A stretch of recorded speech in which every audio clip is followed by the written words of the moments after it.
Remember when video games were just about having fun? When you could just pop in the disc and that would be it? Oh sure, PC RPGs loved introducing expansion packs, but those were basically full games in their own right, that just needed this other game you already owned to work. It seems today that such a concept is as dead in video games as game manuals. Those had actual effort put into them. Nowadays, it's sadly common to feel nothing short of ripped off by games you were looking forward to. Sure, there will be an exception every now and then, but that just makes the rule hurt even more. While we likely can't do anything about it for now, we can at least complain until we're blue in the mouth. Narrowing down this list meant leaving off a lot of controversies that we wanted to rally against. But in the end, these 10 were the ones that pissed us off the most. I'm Kirsten from WhatCulture, and these are the 10 video games that ripped you off. Number 10, the Megaphone, NBA 2K19. Expect microtransactions to be a common element on this list. If you have to pay extra money, no matter how minuscule, for any content in a game you paid full price for, then it had better be worth it. Charging $50 for a stupid megaphone in a $60 game is not worth it. Sports games have the rest of the industry beat when it comes to squeezing as much money as they possibly can from their players. And while their games like the latest FIFA arguably do worse damage with their Ultimate Team packs, the fact that you pay so much for a stupid megaphone is just offensive. It's not even the prize itself, it's the fact that you have to play for up to dozens of hours without leveling up your team's stats if you want to get it without paying full retail price. It's one of the most expensive items in the game's store, and it's a goddamn megaphone. That's all it is. The fact that such an act of utter chicanery is at the bottom of this list should scare you. Number 9, EVERVERSE ENGRAMS, Destiny 2. If you want a sum total of everything Borderlands fans were afraid 3 was going to turn out like, then look no further than Destiny 2. Gameplay-wise, it's actually a rock-solid online looter shooter, so at least you could have a modicum of fun with it. But the story, weapons, armour, and pretty much everything else worth a damn in this game was hacked off and sold back to you for more money than they were worth. But the worst of these offences was by far the EVERVERSE Engrams. Before it was released, Destiny 2 rewarded the player for playing the game longer with better equipment, like any good looter shooter. But when the EVERVERSE store opened, suddenly bits of in-game armour sets were locked behind a paywall. If you wanted a full set of certain armours, then you had to shell out the cash to pay for them. And it's not even guaranteed that you'll get it because it's completely random. This wouldn't hurt as much if armour pieces in Destiny 2 didn't often carry special perks, which of course further tempts the player to keep rolling the dice until they get what they need. Nothing short of predatory mechanics. Number 8, DLC Ending, ASURA'S Wrath. ASURA'S Wrath is a game that's really hard to hate, no matter how hard it tries to make you. While I cannot in good conscience trash a game where you fight a planet-sized fat guy who you kill by punching his continent-sized finger so hard the rest of him explodes, I will tear to shreds the fact that you need to pay money to get the second half of the game. Capcom, in their infinite wisdom, thought that releasing a half-finished game story would be just fine, and they could release the second half of the story later on. So what players get if they don't feel like playing along, or worse yet, playing it in a few years from now when Sony shuts down the PS3 online store and takes the true ending with it, is an anticlimactic thud of a cliffhanger ending where you're left utterly unsatisfied. There are worse rip-offs out there, the rest of this list stands testament to that, but this is stuck in the gamers' minds long after the game's release nonetheless. Number 7, Silver and Gold Chests, The Elder Scrolls Blades. Bethesda has seemingly been on a tear lately, determined to burn away as much goodwill with their fanbase as they possibly can. And while The Elder Scrolls Blades has been overshadowed by much larger offences that we'll get to in a minute, make no mistake, this game is an utter rip-off. Like pretty much all mobile games, Blades is riddled with microtransactions, but the most egregious offender of this is the chest system, because the game couldn't just let players partake in the simple joy of clearing a dungeon and getting goodies, could it? At the end of every dungeon you clear are 3 sets of chests, normal, silver and gold. The normal ones open immediately, but grant garbage. The other 2 open after a few hours of waiting, unless of course you shell out a few dollars to buy gems needed to open them right now. A classic predatory tactic of mobile games, but considering the hype surrounding this game, seeing as how it was the first new Elder Scrolls game in years, the scam hurt all the more. Number 6, $4 million in Kickstarter money for a mediocre game, Mighty No. 9. One might think it's a stretch to put this game on the list, but after all the hype and build-up surrounding it, especially after the gaming public provided it $4 million in Kickstarter money from their own pockets, it feels safe to label Mighty No. 9's final product as a huge rip-off.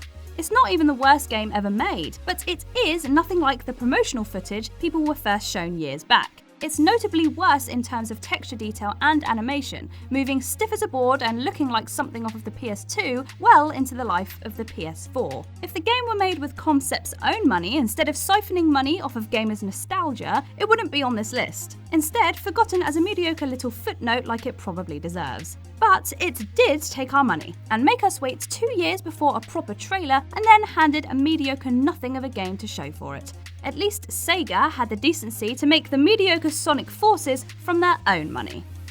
Number 5. Pay for the songs you can only play a few times. Guitar Hero Live.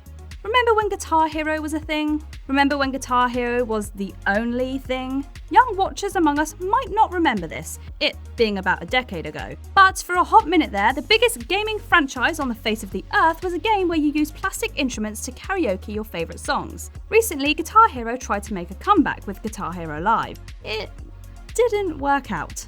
At all.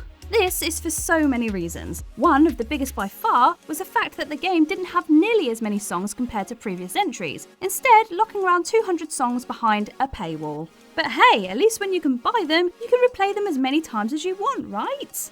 Well, that might have been the case, but this is Activision, please remember. So of course they made it so you can only play each song you purchase 10 times before you had to pay to be able to play it again. Understandably, this pissed players off something fierce, and the game bombed hard. Nice going, Activision. Number 4. Retroactive microtransactions. Call of Duty Modern Warfare 4 Remastered. Call of Duty Modern Warfare is still considered to be the best of the entire series, and it really isn't hard to see why if you go back and play it. Even if you aren't an aficionado of first-person shooter games, you can clearly tell that this game is just a tighter run ship than the others. So when Activision said they were going to remaster the game for the PS4, fans rejoiced. Sure, there was a slight bristling at having to buy Infinite Warfare as a bundle to be able to play it, but hey, 2 games for the retail price of just 1 is not a bad deal. But again, this is Activision. Of course, there was a catch. That catch, of course, being that the online mode, the part that fans were most looking forward to revisiting, now had retroactively added microtransactions. Sure, you could still get your hands on all of the goodies the multiplayer gives you through grinding, but that puts you at a distinct disadvantage against the players who had paid to have it sooner. It wasn't the microtransactions themselves that put people off. It was the fact that people bought this game for a classic Call of Duty experience, and they found something that they bought specifically to get away from. Number 3. Paying for save slots. Metal Gear Survive. It's hard to rip off people more than making them pay money out of pocket for an extra freaking save slot. Why Konami thought this was a good idea is anyone's guess. But then, the same can be said for 99% of Konami's decisions.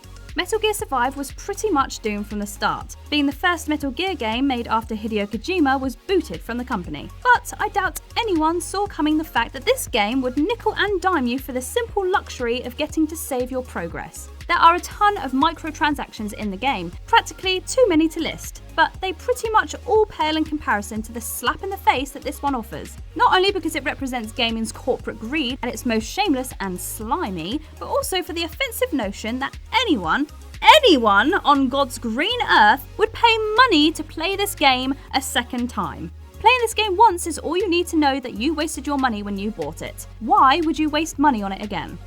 Number 2. The Power Armour Edition, Fallout 76. It was a brain teaser just figuring out what part of the slow-burning train wreck that is Fallout 76 to focus on for this entry. I was tempted to just rail against the whole thing as a giant kick in the nuts to fans, but then I remembered the time Bethesda unquestionably ripped off its audience. Collector's editions and the products they include rarely look as good as advertised. That's just how the sausage gets made. But with most of them, the product you get is at least made of the materials they advertise them being made out of. Bethesda, on the other hand, advertised that in the Power Armour edition of Fallout 76, players would get a beautiful canvas bag to carry all the other stuff around in. Instead, when those who paid for their editions got their hands on it, every single one of them found the bag to be made out of nylon rather than canvas. Ugly, crinkled nylon to boot. Fallout 76 is one of those games that walks the line between being just a broken, bug-riddled mess and being an active rip-off of the player's money. But there is no question as to what side of that little line this mess sits on. Number 1. Relying on loot boxes for game-changing characters. Star Wars Battlefront 2. There really couldn't be any other example at the top of this list. While other examples are far more egregious, this is the only example that has blown up its company's face so amazingly that it actually put them in legal hot water.